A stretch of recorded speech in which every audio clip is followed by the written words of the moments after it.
हर रात एक महिला अपने पति का फोन उठाकर उससे बात करती थी, लेकिन इस बार उसने सिर्फ 2 बातें ही की और जल्दी से फोन काट दिया, क्योंकि अगले ही पल उसका काला सहकर्मी अंदर आ गया था। पति को शक न हो इसलिए उसने सहकर्मी से कहा कि उसे कार से घर छोड़ दे, लेकिन उधर पति को भी कुछ गड़बड़ का एहसास हो गया था। रास्ते भर वो लगातार पत्नी को फोन करता रहा, पर डर और घबराहट की वजह से लिसा फोन उठाने की हिम्मत ही नहीं कर पाई। जल्दी घर पहुंचने के लिए उसने सहकर्मी से कहा कि पास वाली छोटी सड़क से चलो, लेकिन तभी कार का पेट्रोल खत्म हो गया। मजबूर होकर दोनों पास के एक सुनसान पेट्रोल पंप पर रुक गए। उन्हें बिल्कुल अंदाजा नहीं था कि आगे क्या होने वाला है।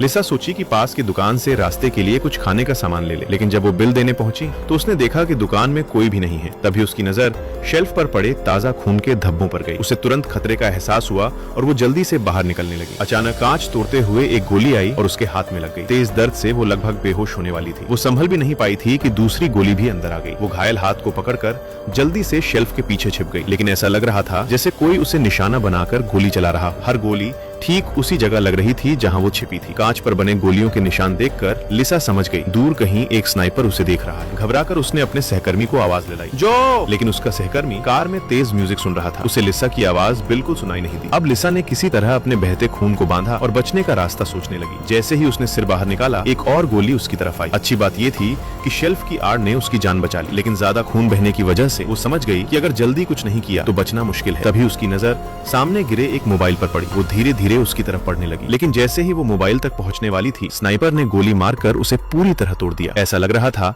जैसे हत्यारा उसे मारने से पहले उसके साथ खेल रहा हो। तभी काउंटर पर रखा एक वॉकी टॉकी अचानक चालू हो गया। एमिली, सुन रही हो? ये सुनकर लिसा के अंदर फिर से उम्मीद जागी। अगर वो उस वॉकी टॉकी तक पहुंच जाए तो मदद मांग सकती है, लेकिन वो अभी भी स्नाइपर की नजर में थी। इसलिए उसने काउंटर पर रखे चिप्स का पैकेट ऊपर फेंका और तुरंत गोली चलने की आवाज आई। पैकेट जमीन पर गिर गया। फिर उसने एक और चीज फेंकी और जैसे ही स्नाइपर ने गोली चलाई, उसी पल लिसा तेजी से आगे बढ़ी और वॉकी टॉकी उठा लिया। कपकपाती आवाज में वो बोली, हेलो, क्या आप सुन सकते हैं? प्लीज, मुझे मदद चाहिए।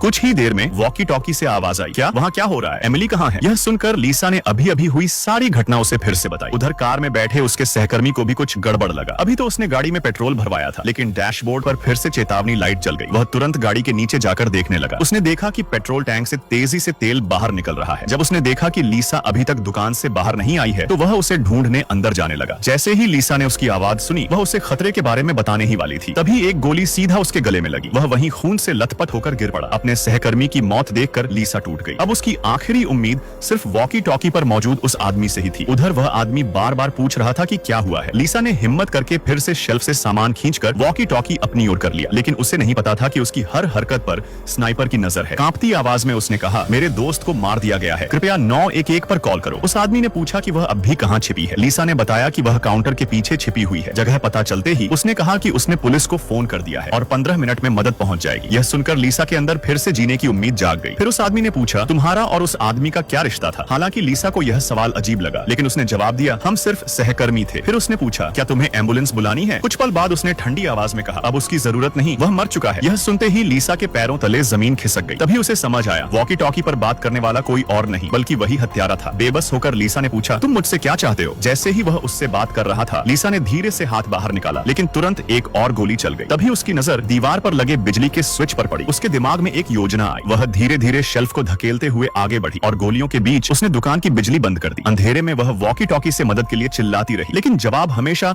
उसी निर्दयी हत्यारे की आवाज में आता रहा। तभी लिसा ने काउंटर के नीचे एक मृत महिला को देखा। वह उस हत्यारे की पत्नी थी। हत्यारे ने बताया कि उसे अपनी पत्नी के धोखे के बारे में पता चल गया था और उसने गुस्से में उसे मार डाला। अब उसे उन महिलाओं से नफरत थी जो रिश्तों में बेवफाई करती हैं। इसी वजह से वह शुरुआत से ही लिसा और उसके सहकर्मी के रिश्ते के बारे में पूछ रहा था और अब वह लिसा को धीरे धीरे तड़पाकर मारना चाहता था। जब हत्यारा अपनी ही बातों में उलझा हुआ था, लिसा ने चुपके से काउंटर पर रखा लैंडलाइन फोन उठाया, लेकिन फोन की तार पहले ही काटी जा चुकी थी। तभी उसकी नजर सहकर्मी के हाथ में पड़ी कार की चाबी पर गई। उसने चाबी उठाई और कार का अनलॉक बटन दबा दिया। बाहर खड़ी कार की आवाज से हत्यारे का ध्यान उधर चला गया, लेकिन 3 गोलियां चलने के बाद कार भी खामोश हो गई। अब पूरी तरह निराश होकर लिसा ने वॉकी टॉकी में पूछा, तुम मुझे मारना क्यों चाहते हो? लेकिन हत्यारे ने कोई सीधा जवाब नहीं दिया। वह बस इस बिल्ली चूहे के खेल को जल्द से जल्द खत्म करना चाहता था। इस बीच लिसा ने काउंटर पर रखी दवाई उठाई और उसे अपने घाव पर लगा लिया ताकि खून रुक सके। फिर उसने ज्यादा मात्रा में एंटीबायोटिक दवाइयां ली ताकि किसी तरह खुद को जिंदा रख सके। अब उसने तय कर लिया था कि वह इस कातिल का डटकर सामना करेगी। तभी अचानक एक आदमी घबराया हुआ दुकान के अंदर आ गया। लीसा ने तुरंत उसे बाहर जाने को कहा और बताया कि बाहर एक स्नाइपर छिपा हुआ है। आदमी ने दुकान के अंदर का खौफनाक मंजर देखा, लेकिन जाने की बजाय उसने लीसा से उसकी जगह पूछी। कुछ ही देर में वह अंदर आ गया। लीसा ने उसे बताया कि दुकान के सारे कम्युनिकेशन सिस्टम बंद है और बाहर का स्नाइपर लगातार नजर रख रहा है। तभी लीसा को अचानक ध्यान आया कि काफी देर से कोई गोली नहीं चली है। वह सोच ही रही थी कि तभी वह आदमी काउंटर के अंदर कूद कर आ गया। लीसा तुरंत सतर्क हो गई, लेकिन वह आदमी सिर्फ नीचे पड़ी घायल महिला की हालत देखने लगा। अपना शक दूर करने के लिए लीसा ने वॉकी टॉकी उठाया और कातिल से बात करने की कोशिश की, लेकिन इस बार कातिल ने कोई जवाब नहीं दिया। अपनी बेगुनाही साबित करने के लिए वह आदमी हिम्मत करके बाहर कार की तरफ चला गया। जैसे ही लीसा शेल्फ से मोबाइल उठाने वाली थी, तभी एक गोली आई और वह आदमी वहीं ढेर हो गया। तभी वॉकी टॉकी से कातिल की आवाज आई, तुम जानती हो तुम्हारे और उस आदमी में क्या फर्क है? अब लीसा ने खुद को बचाने के लिए दुकान में रखी सभी छतरियां निकाल ली। उसने उन्हें खोलकर कांच की खिड़कियों के सामने लगा दिया ताकि स्नाइपर उसे साफ निशाना न बना सके, लेकिन उसने कातिल की निशानेबाजी को कम आंका था। गोलियां लगातार अंदर आने लगी। लीसा डर के मारे इधर उधर भागने लगी। गोलियां बारिश की तरह उसके आसपास गिर रही थी। कातिल जानबूझकर उसे मार नहीं रहा था, वह सिर्फ उसे डराकर तड़पा रहा था। मौत का यह खेल लीसा को पूरी तरह तोड़ने लगा। तभी उसकी नजर पीछे के बंद दरवाजे पर पड़ी। वह तुरंत पास रखा फायर एक्सटिंग्विशर उठाकर दरवाजा तोड़ने लगी, लेकिन पूरी ताकत लगाने के बाद भी दरवाजा नहीं टूटा। उसी समय दूर से एक कार पेट्रोल पंप पर आती दिखाई दी। लीसा के अंदर फिर से जीने की उम्मीद जाग उठी। अब सबसे जरूरी था कि किसी तरह उस आदमी का ध्यान अपनी तरफ खींचे, लेकिन वह आदमी आराम से अपनी गाड़ी में पेट्रोल भरता रहा। उसे अंदर हो रही घटना का बिल्कुल अंदाजा नहीं था। लीसा को लगा कि अब स्नाइपर उसे भी मार देगा, लेकिन हैरानी की बात यह थी कि कातिल ने कुछ नहीं किया और वह आदमी वहां से चला गया। अब पूरी तरह मजबूर होकर लीसा ने कातिल से दया की भीख मांगी, लेकिन कातिल ने ठंडी आवाज में मना कर दिया। उसने कहा, जब से तुम और तुम्हारा साथी इस पेट्रोल पंप पर आए थे, मुझे तभी समझ आ गया था कि तुम्हारे बीच रिश्ता सामान्य नहीं है और मुझे ऐसी औरतों से नफरत है जो अपने रिश्तों में वफादार नहीं होती। इसलिए अब तुम मेरा अगला निशाना हो, लेकिन मैं तुम्हें जल्दी मरने नहीं दूंगा। मैं तुम्हें धीरे धीरे तड़पाऊंगा। लीसा डर के मारे बोली, तुम मुझे जानते ही नहीं। कातिल की आवाज फिर आई, मैं तुम्हें उससे भी ज्यादा जानता हूँ जितना तुम खुद को जानती हो। कातिल को लगता था कि लिसा एक सेक्सी मिजाज महिला है। उसे ये भी पता था कि उसने पहले कई बार गर्भपात कराया था। लिसा खुद कहती है कि उसने पूरी जिंदगी पुरुषों को खुश करने में बिता दी। इसी वजह से आज वो इस मुकाम पर पहुंची है। वो अपनी बेवफाई को भी प्यार का नाम देती थी। कातिल ठंडी आवाज में कहता है कि उसे सच उगलवाने के लिए उसे उस पर हथियार चलाना पड़ेगा। तभी लिसा ने दूर से पुलिस की सायरन सुनी। वो पूरी ताकत से कांच पीटने लगी, लेकिन उसकी कमजोर आवाज बाहर तक नहीं पहुंची। कातिल बोला, फिर छिपने की कोशिश कर रही हो? जैसे ही कातिल का ध्यान हटा, लिसा चुपके से बाहर निकली